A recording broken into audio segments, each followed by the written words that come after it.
Recording. हाँ, क्या प्रश्न पूछ रही थी? महाकुंभ, इस बार का महाकुंभ में क्या खासियत है? Yes sir. हम्म, इससे पहले महाकुंभ कब हुआ था? 2012 में सर। नहीं, वो पूर्ण नहीं सर, कुंभ वो था। महाकुंभ नहीं था। पूर्ण कुंभ था। देखो, हर 6 साल से अर्थ कुंभ होता है। हर 12 साल में अभी जो है ना, हम लोग एक 12 साल को युग मानते हैं। ये महाभारत कालीन में अलग टाइम टेबल था। आ, सबके समय अलग अलग था, क्योंकि ये सब इंसान का बनाया हुआ चीज है, भगवान का बनाया हुआ चीज नहीं है। हम कैलकुलेशन के लिए सुविधार्थ बहुत कुछ बनाए हैं। तो आधा कुंभ, अर्ध कुंभ जो है वो 6 साल में आता है। पूर्ण कुंभ आता है 12 साल। और महाकुंभ होता है 12। पूर्ण कुंभ के बाद एक बार महाकुंभ आता है। यानी अभी अगर 2025 में ये महाकुंभ आया है, यानी इससे पहले 144 साल पहले कौन सा ईयर रहा होगा? बताओ। 144 साल पहले कौन सा साल रहा होगा? 2025, 2025 माइनस 144 ईयर, कौन सा आएगा? 1881 साल ना। Yes sir. अब 1881 साल, तुम तो हिस्ट्री की स्टूडेंट हो। बताओ, 1881 में सबसे पहला क्या हुआ था? बोलो बोलो बोलो। याद नहीं है सर, याद नहीं आ रहा है। एट ए याद टाइम नहीं है? नहीं याद। अच्छा ठीक है, सर मैं एट बताता हूँ। मैं बताता हूँ। मैं बताता हूँ। 1881 साल में वो कौन था? लॉर्ड रिपन शायद। लॉर्ड रिपन, मेरे ख्याल से। एग्जैक्टली याद तो नहीं आ रहा है, बट लॉर्ड रिपन ही होगा। एक बार चेक कर लेना गूगल करके। ठीक है। लॉर्ड रिपन उस समय इंडिया का शायद वाइसरॉय था। 1881 में उसने सबसे पहला जो है इंडिया की जो आदमशुमारी होता है ना, यानी जनसंख्या देखना, कितने लोग हैं भारत में, वो सबसे पहले सेंसस करवाया था शायद। थोड़ा गूगल करके देख लो तो, मैं सही बोल रहा हूँ यस या सर। गलत बोल रहा हूँ। Right sir. है ना? Yes sir. 1881 में सबसे पहले उसने जनगणना करवाया था भारत का। जनगणना हुई थी सबसे पहले उस समय, 1881 में। हाँ, लेकिन मुझे जहां तक याद आ रहा है, देखो मैं तो ठहरा साइंस का स्टूडेंट हूं, तो हिस्ट्री उतना आता नहीं है, बट फिर भी थोड़ा बहुत तो पढ़ा हूँ। और वैसे भी एस्ट्रोलॉजी जब पढ़ता हूँ तो हर एक सब्जेक्ट को पढ़ना पड़ता है। एस्ट्रोलॉजी में तो हर चीज आ जाता है, वो physics, chemistry, social social science, history वगैरह सब आ जाता है। वहां उस समय में तीन मेजर, पहली बार कोई कानून बना था। पहला बना था, पहला तो ये जनगणना हुई थी। दूसरा फैक्ट्री एक्ट निकला था 1881 में। ठीक है। जहां पे ये कहा गया था कि 7 साल की उम्र से नीचे की कोई भी बच्चे फैक्ट्री में काम नहीं कर सकते हैं। उससे पहले काम होता था। और ये बैंकिंग सिस्टम अभी जो हम लोग देख रहे हैं ना, देखते हैं, जैसे चेक वगैरह जो होता है, नोट, बैंक नोट, इत्यादि, ये सारी चीजें। बैंक नोट तो वो मूवी देखी होगी ना, वो हर्षद भाई मेहता, तो उसमें बैंक नोट की भी बात थी। ये भी 1881 में सबसे पहला हुआ था। ठीक है, बहुत सी बातें हुई थी, बट मुझे जहां तक याद आ रहा है बस ये तीन मेजर कुछ मैटर था उस समय। समझ लो, अब 144 साल के बाद भारत में ये महाकुंभ हो रहा है, तो यहाँ क्या क्या अब नया नया चीज होगा, कुछ तो नया होना है ना। यस और नो? यस और नो? जब यस, 1881 में कुछ नया हुआ था, तो फिर यहाँ पे यस भी तो सर, अब 144 साल के बाद महाकुंभ हो रहा है, कुछ तो नया होना है। Yes sir.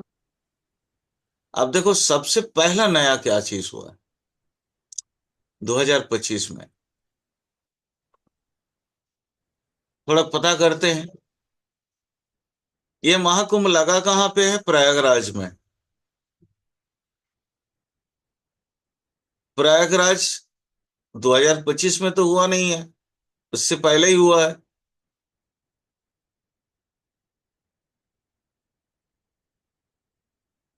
संजीव जी भी आ गए। चलिए थोड़ा सा वार्ता को और आगे बढ़ाते हैं।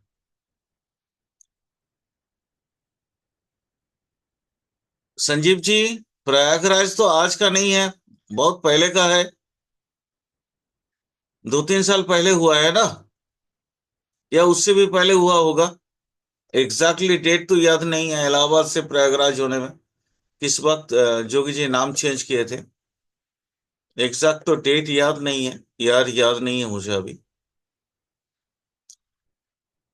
लेकिन देखो, एक चीज याद रखना, जैसे वहां पे सबसे पहले 1881 में जनगणना हुई थी, इस बार 2025 में वैसे सबसे पहले इंडियन गवर्नमेंट हमारी ये जो टेम्पल इकोनॉमी है, इस टेम्पल इकोनॉमी के स्ट्रेंथ को समझ गया। ये इसको समझने के लिए हमारे भारतवर्ष की सरकार को 144 साल लग गया। टेम्पल इकोनॉमी जानते हो क्या है? आइडिया है किसी को? जब प्रश्न पूछे हो तो कुछ हाँ या ना तो कुछ तो बोलो। नहीं सर। कुछ तो बोलो, अगर मैंने डायरेक्ट क्या, मैं मतलब ऐसे लग रहा है जैसे मैं वीडियो बना रहा हूं। अरे वीडियो बनाना होता तो मैं तो कुछ भी बोल सकता था, बट आपने प्रश्न किया है, तो प्रश्न का उत्तर के लिए भी तो यथायथ उत्तर हाँ ना में दो। टेम्पल इकोनॉमी का मतलब होता है, ये 1881 में, 144 साल पहले की बात कर रहा हूं, उस समय भी भारतवर्ष में टेम्पल इकोनॉमी हुआ करता था। टेम्पल जैसे बैंक लोन देती है ना, जानते हो, यस सर। हाँ सर। वैसे उस समय में हमारे भारतवर्ष के टेम्पल लोन दिया करते थे। मंदिर मंदिर के जो प्रबंधन वर्ग होते थे, वो आसपास के लोगों को लोन देते थे, और वो लोन बाकायदा वो ऋण के हिसाब से होता था, और ऋण चुकता किया जाता था विथ बैज, बैज के साथ। यह है टेम्पल इकोनॉमी। हम जैसे दान देते हैं ना, कहीं पे भी जाते हैं माथा टेकते हैं, कुछ दान पेटी में कुछ डाल देते हैं, वहां तो वो पैसा तो इकट्ठा होता है, जमा होता है मंदिर में। हाँ सर। बहुत ध्यान से सुनना। जब आपने प्रश्न किया ना, तो फिर आ, मैं आप आज आप लोगों को एस्ट्रोलॉजी का बहुत मैंने एक उम्दा हिस्सा पे ले जाने की कोशिश कर रहा हूं। मैं इसको एस्ट्रोलॉजी के साथ ही जोड़ रहा हूं, क्योंकि पढ़ रहे हैं एस्ट्रोलॉजी, तो एस्ट्रोलॉजी को अनदेखा करके कोई बात नहीं हो रही है। जो भी बातें होगी वो एस्ट्रोलॉजी के तहत होगी। ठीक है। तो 1881 में अ, जो हमारी, अच्छा, चलो मैं आपको अम, एक ये निकालता हूं, एक चार्ट दिखाता हूं, डाटा दे देता हूं। मकर संक्रांति को ही लेते हैं, जनवरी, आज ही की तारीख ले लो ना, 13 या 1881, 1881, इसी टाइम को ही मान लेते हैं। देखो क्या होता था उस समय। एस्ट्रोलॉजी के तहत ही हम प्रश्न का उत्तर खोजेंगे।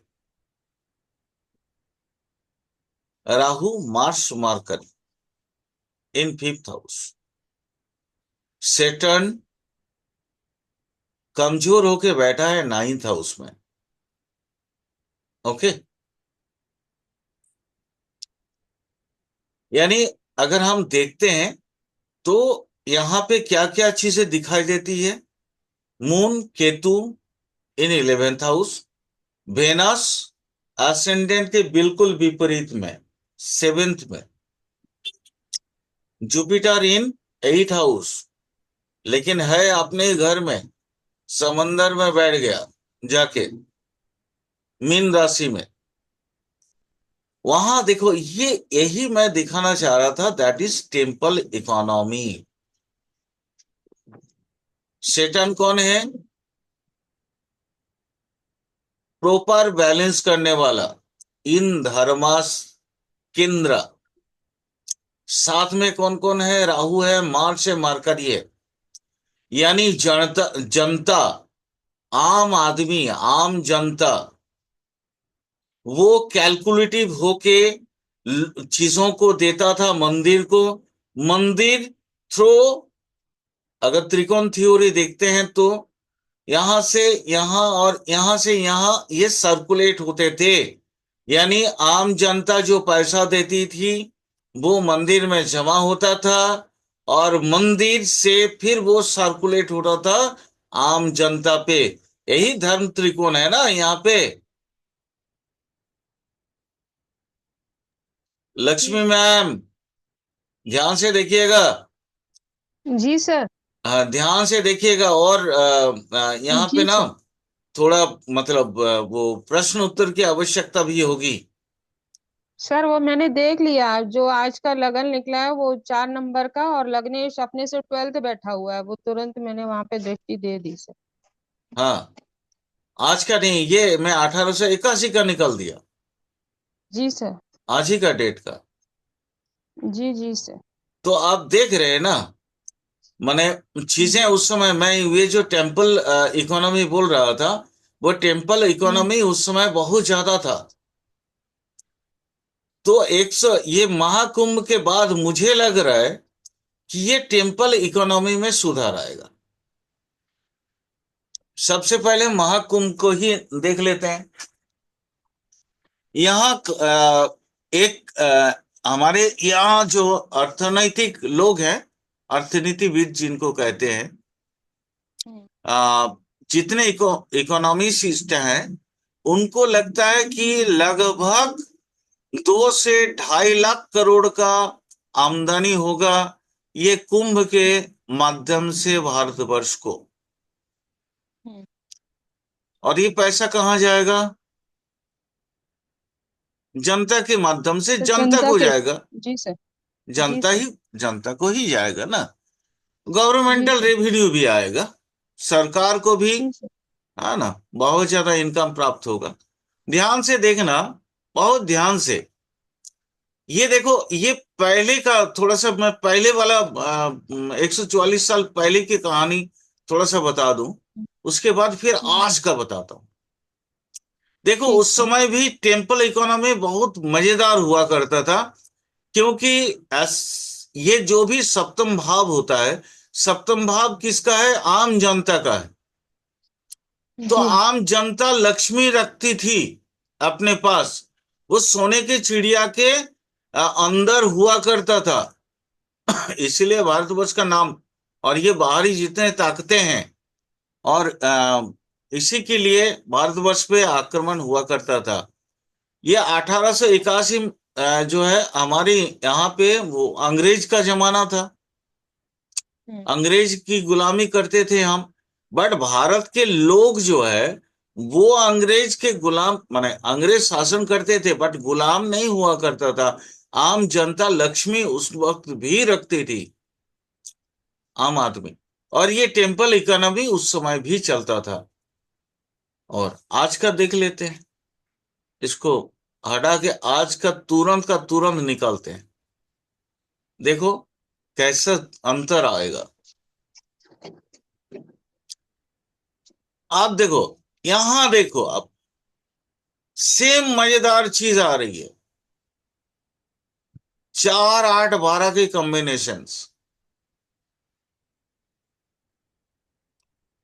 वहां क्या था, हमने क्या देखा था उस समय में, इस टाइम पे, इसी टाइम का कुंडली, इसी टाइम का 1881 में निकाला था। जी। वहां पे इकोनॉमी, टेम्पल इकोनॉमी जबरदस्त दिख रहा था। बट यहां दिख रहा है कि ये अब धर्म, माने मोक्ष त्रिकोण का त्रिकोण बन गया है, धर्म त्रिकोण। मोक्ष हम्म, त्रिकोण को धर्म त्रिकोण में बदल दिया इस समय ने, 144 साल के बाद। यानी इंसान अब उससे ज्यादा जागरूक बन गया है। अब क्या जी। होगा? लोगों को मोक्ष की अपेक्षा के अलावा भी अपनी टेम्पल इकोनॉमी को डेवलप करना है। अब मोक्ष पाने के लिए इंसान क्या क्या करता है अपना हिसाब से? क्या क्या करता है बताओ तो?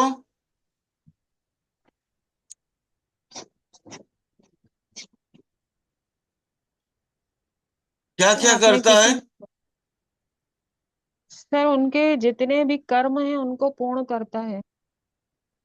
बिल्कुल। जितने भी शेष कर्म होते हैं। हाँ, अब शेष कर्म में कुछ भी होता है, हम लोग उसमें हम्म, 3 चीज जरूर ऐड करते हैं। एक है दान। जी सर। दान। दूसरा होता है ध्यान। ध्यान ध्यान है ना, ध्यान। जी। और क्या होता है? एक और 3, तितिक्षा।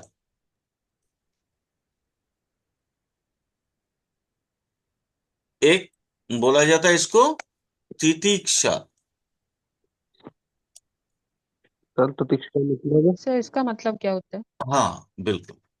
तितिक्षा मतलब होता है, हमको हम जैसे हम जब तन मन से जब कृच्य साधन के लिए तैयार हो जाते हैं, हम किसी चीज में संकल्पित हो जाते हैं। और वो संकल्प ऐसा है जैसे सर। हमारे आजकल का जो मिलिट्री डिपार्टमेंट होते हैं ना, मिलिट्री वाला, हम्म। उनका एक हम्म, तितिक्षा ये होती है कि सीधा सीधा अपना हिंदुस्तान कायम रहे और हम भले मर जाए। एकदम पूर्ण यानी समर्पण। संकल्पित, पूर्ण समर्पण, समर्पण। पूर्ण ठीक। समर्पण। और पूर्ण समर्पण हो के मरने की जो इंतजार होता है, उसको कहते हैं तितिक्षा। ठीक। ये 3 चीज यहाँ पे बहुत एसेंशियल होते हैं। अह, और आज के जमाने, आज देखिए मोक्ष त्रिकोण भी एक लगन में आया है। और आज हम्म। 13 तारीख भी है, उस दिन भी 13 तारीख का ही निकाले थे, 1881 का। हम्म, और टाइम यही था। यानी हम्म, आप भी अपना ध्यान, ध्यान और तितिक्षा के माध्यम से हम चाह रहे हैं कि टेम्पल इकोनॉमी डेवलप हो। ये तितिक्षा इसलिए जुड़ गया, 12वां भाव जो मोक्ष का असली भाव है, माने sorry, ninth house, ninth house, ninth house में ये 12 राशि आ गई। यानी इसीलिए मैंने ये तितिक्षा शब्द का इस्तेमाल किया। ठीक है, मीन राशि माने नवम हाउस में आ गया। नवम हाउस का मतलब फैल गया, है ना। नवम हाउस मतलब आइडियोलॉजी। सच जी बोलूं, सर। सच बोलूं, मेरी बात आज जी सर। ध्यान से सुन लेना और नोट करके रख लेना। ये 2025 के बाद हमारी सनातन धर्म की जो प्रेक्षापट है वो बढ़ेगा, हम्म। और ये पूरा वर्ल्ड सनातन की तरफ आकृष्ट होंगे, आकर्षित होंगे। क्योंकि यहां यहां जो है, हमारी धर्म कर्म के अंदर जो है ना, वो ह्यूमैनिटी है। बाकी किसी भी कोई धर्म नहीं होता, बाकी सब कौम होते हैं, कौम, चाहे कोई भी हो।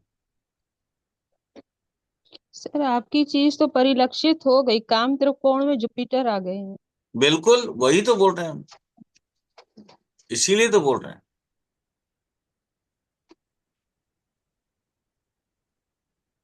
तो इसलिए नया कुछ तो होने वाला है इस महाकुंभ के बाद, बहुत कुछ नया होने वाला है।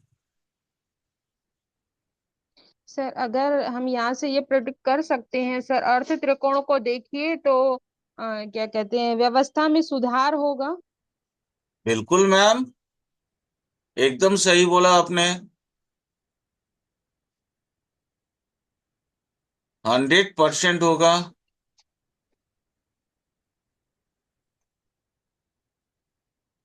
क्यों मतलब नई होगा बताओ तो। रणनीतियों को प्राप्त करेगा सर। सूर्य मरकरी जो है अर्थव्यवस्था है, सूर्य और केतु झंडा फहराएंगे, यानी कि बढ़ोतरी होगी।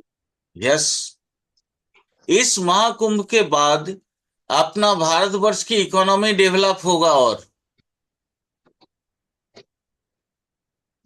और वो दुनिया के अंदर अपना वो जो गुरु वाली बात है ना, हम्म। वो दिखाना स्टार्ट कर देगा। कैसे बताओ तो। अगर अर्थ त्रिकोण को पूरी तरह से देखा जाए, देखो अर्थ त्रिकोण जा किसके माध्यम से है,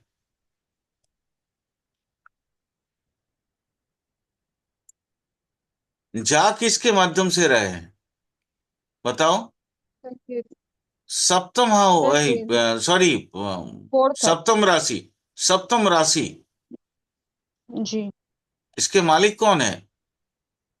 वीनस। वेनास। वेनास का मतलब क्या होता है? पैसा।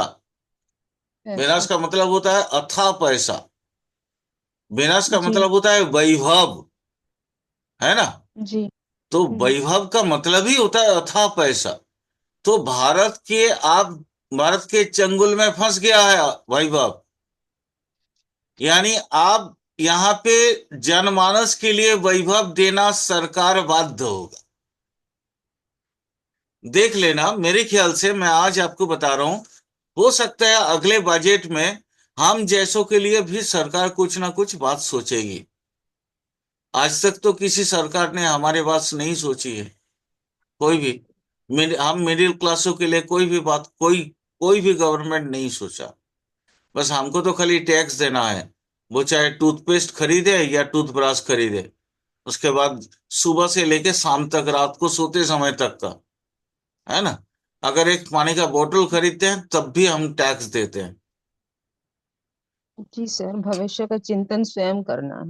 हाँ, तो ये भविष्य का चिंतन हम मिडिल क्लास वाले हम स्वयं करते हैं। बट आपकी बार मुझे लग रहा है कि यहाँ पे ये अर्थ त्रिकोण को अगर देख लिया जाए तो गवर्नमेंट भी मजबूर होगी कि हमें ये मिडिल क्लास पर्सन्स के लिए कुछ ना कुछ सोचना जरूरी है। क्योंकि वो 30% टैक्स लगा के, है ना, ऊपर की तरफ जाने की जो कोशिश करता है, मेरे ख्याल से वो अब पॉसिबल नहीं हो। ये एक नया चीज दिख रहा है। अब अगर काम त्रिकोण को भी देख लेते हैं, धर्म त्रिकोण को तो देख ही लिए, काम त्रिकोण को भी देख लेते हैं तो आज के समय का। तो काम त्रिकोण में भी देखो आप, 6 10 और 2 6 10 का कॉम्बिनेशन आ रहा है ना। जी सर। जी सर। 2 6 10 का कॉम्बिनेशन आ रहा है। 2 6 10 का मतलब होता है आर्थिक उन्नति। जी। 2 6 10 का मतलब ही होता है आर्थिक उन्नति। तो 2 6 10 वो भी जुपिटर के साथ। जुपिटर वैसे ही धनागमन के लिए काफी होता है, पैसा देने के लिए। और with proper hmm. Ratio. Proper ratio क्यों? क्योंकि वो जुपिटर रिप्रेजेंट करता है कानून को। तो प्रॉपर रेशियो में सबको सब अपना अपना हिस्सा मिलेगा। ये भी एक नया चीज आएगा, देखना। सर खाओ पियो खुशियां मनाओ। नया चीज आएगा बाबा, आना ही है। ये महाकुंभ प्रेरणा समझ गई। इसलिए मैंने बोला आपका प्रश्न बहुत अच्छा है, और मुझे इस बात पे बात करने में भी खुशी होगी कि कुछ ना कुछ तो नया मिलेगा। ये महाकुंभ के बाद इतनी सी चीज तो दिख रहा है। माने अभी अभी का जो टाइम चार्ट है, इस टाइम चार्ट से तो दिख रहा है कि इतना सारा जो है नया चीज तो अपने पास आने को है, बेताब है आने के लिए। एक और नया चीज देखो, वो भी दिखाते हैं। अब चलते हैं इस त्रिकोण की तरफ। देखो, राहु वेनस सेटर्न, ठीक है। वेनस से स्टार्ट हुआ, राहु वेनस सेटर्न से गुजर के मार्स और मून होते हुए फिर वेनस पे रिटर्न। मतलब देश की सुरक्षा बढ़ेगी। राहु सेटर्न, हार्ड वर्किंग बढ़ेगा, मैन पावर का यूटिलाइजेशन होगा, ठीक है। सेना और सेना की मानसिकता में और ज्यादा देश प्रेम आ जाएंगे,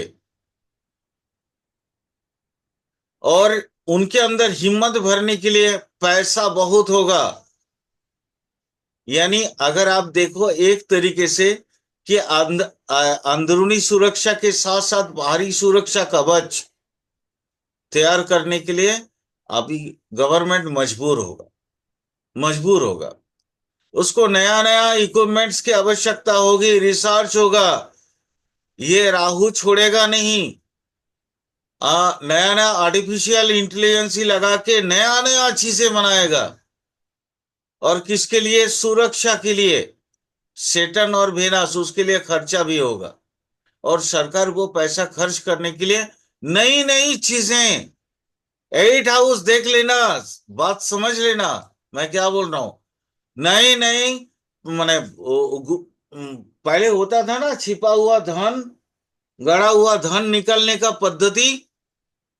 8 हाउस वही है ना, गड़ा हुआ धन, अर्न मनी। जो मैंने इनकम नहीं किया उसके बावजूद भी आता है, थोड़ा परेशानी होने के बाद। थोड़ा परेशानी होगा, लेकिन थोड़ी परेशानी होने के बाद भी पैसा आएगा, और वो गड़ा हुआ धन के रूप में आएगा अपने पास। अपने पास नहीं, गवर्नमेंट के पास, क्योंकि हम वहां अभी गवर्नमेंट की हिसाब से देख रहे थे।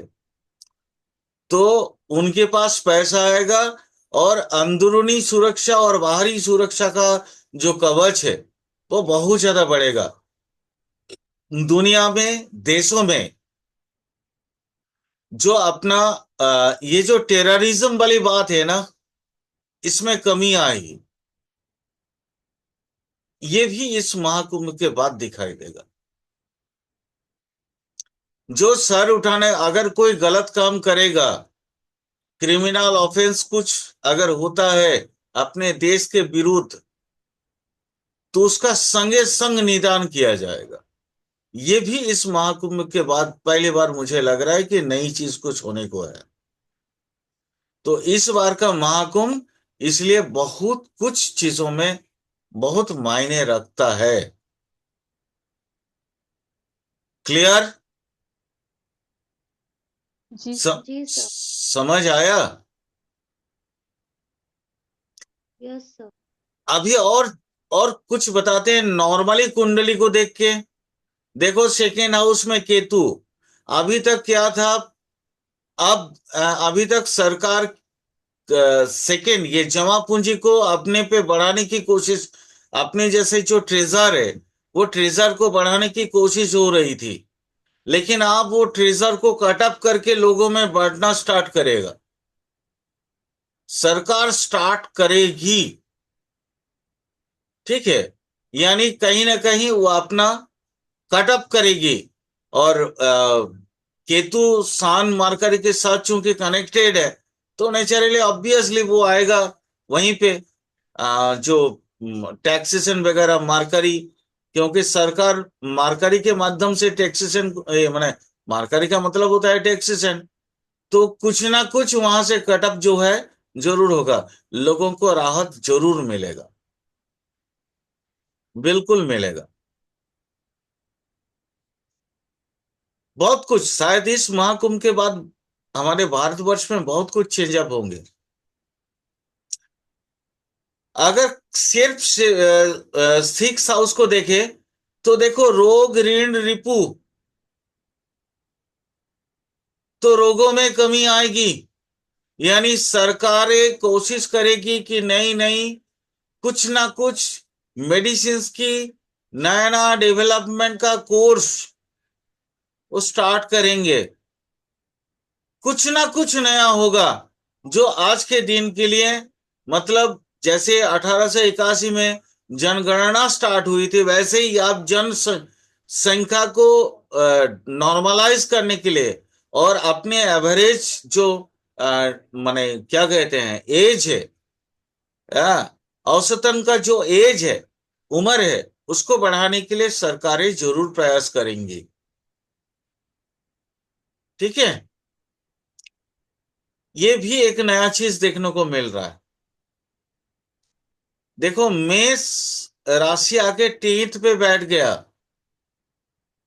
ये नंबर 1 राशि है, और मार्स उससे अपने से राशि से 3 नंबर में है, यानी आस पड़ोस के साथ में बहुत मून है, मार्स रेट्रोगेट है, मून साथ में है, तो आस पड़ोस से थोड़ा झंझट तो बढ़ेगा, बट बहुत शांति के माध्यम से वो बहुत मिलिट्री का जो है रेगुलर पावर यूज ना करके भी आस पड़ोस के जो अपने नेबरहुड है, नेबर की जो कंट्रीज है, उसमें बहुत कुछ उनको कामयाबी मिल जाएगी।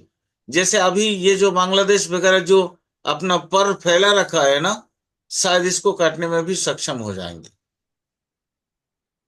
इस महाकुंभ के बाद ये भी एक चीज दिख रहा है, और एक पावन के तौर पे, पावन गंगा के तौर पे अपना भारतवर्ष उभर आएगा। गंगा जैसे हर एक को धो देती है ना, हर एक का पाप धुल के उसको संभाल लेती है, वैसे अपना भारतवर्ष भी सबको संभालने के लिए कोशिश करेगा। सबकी जो दोष गुण है उसको माफ उफ करके भारतवर्ष भी कोशिश करेगा सबके साथ दोस्ती बढ़ाने का, या सबको खुश करने का, सबके दोष को हरण करने का। Okay, it will be happen, देख लेना, आप लोग भी रहोगे, मैं भी हूं। ठीक है, ये सारी चीजें आपको बस ये शनै शनै देखने को मिल जाएगा, धीरे धीरे, एकाएक तो होता नहीं है।